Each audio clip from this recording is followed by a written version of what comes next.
Welcome everyone to Hari's Success Point. In last day's video, we studied about alimentary canal and digestive glands.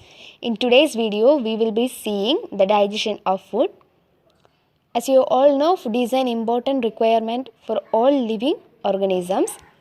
So the process of digestion, it is the breaking down of large complex food materials into small, simpler, absorbable form. The process of digestion is completed by mechanical and chemical processes. Our food mainly contains biomolecules like carbohydrates, proteins, fats, and nucleic acids. So various types of enzymes help in the breakdown of these biomolecules.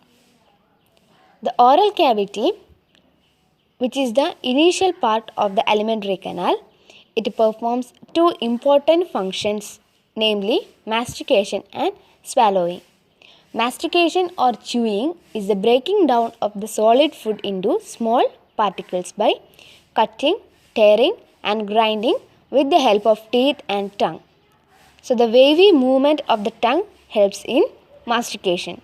In the oral cavity, the food mixes with the saliva. This process is called insalivation. The food that is mixed with the saliva is called bolus.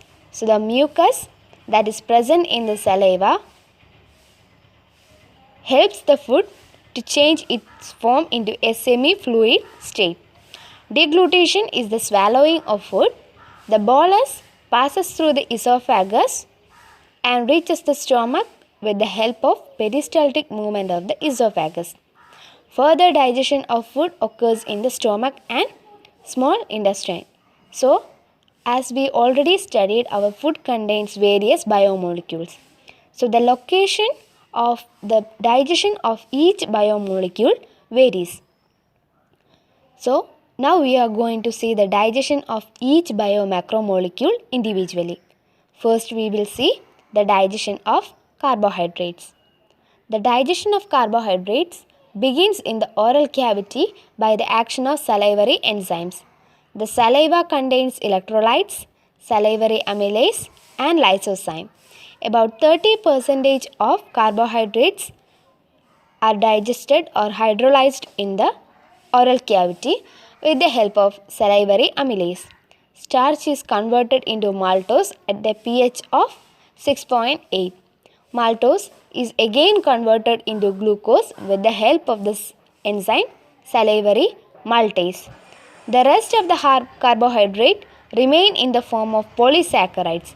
This is digested in the intestinal lumen with the help of pancreatic amylases. Pancreatic amylase convert polysaccharides into maltose, lactose and sucrose, which are disaccharides.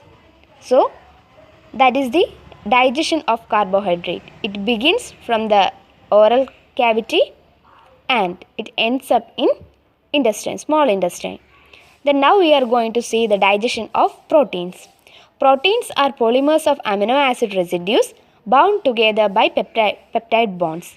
So, the important thing in the digestion of protein is the breaking down of the peptide bonds.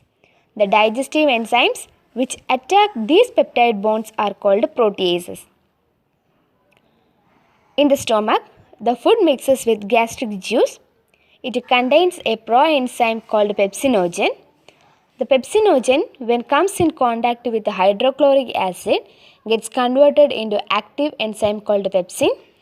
This is a proteolytic enzyme. Pepsin converts proteins into proteoses and peptones. The rest of the digestion occurs in the small intestine. So, the digestion of protein occurs mainly in the intestine with the help of pancreatic enzymes. The pancreatic juice contains inactive enzymes such as trypsinogen, chymotrypsinogen, procarboxypeptidases, amylases, lipases and nucleases.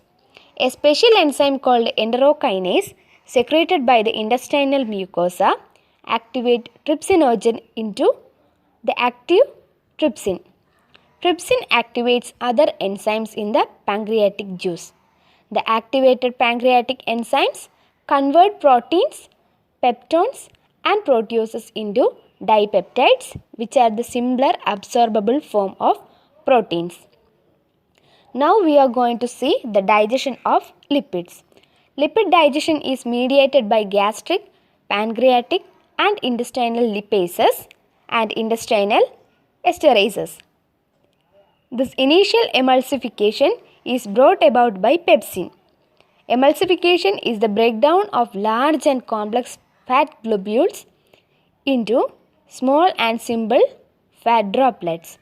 Pancreatic and intestinal lipases act on emulsified fats in the intestinal lumen. This emulsification is brought about by bile salts produced by the liver. Also, bile salts activate lipases and protect them from unfolding.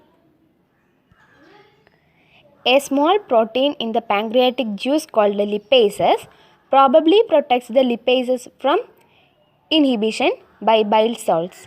Lipases bring about the partial hydrolysis of triglycerides into diglycerides and monoglycerides.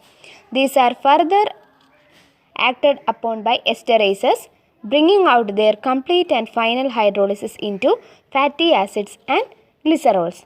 So, within the small intestine, the complete digestion of lipids also occurs. The other important macromolecule found in the food or diet is nucleic acid. Nucleic acids are digested by the nucleolytic enzymes found in the intestinal juice.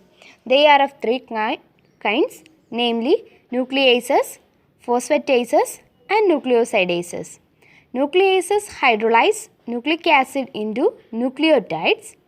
They include RNases and DNases. RNases means the enzymes which are capable of digesting RNA, and DNases are specialized in the digestion of DNA. Phosphatases hydrolyze nucleotides into nucleosides and phosphoric acid. Nucleosidases degrade nucleosides into free sugars and nitrogenous bases. So, the components of the nucleic acid is converted into simple forms or individual components with the help of these three main enzymes.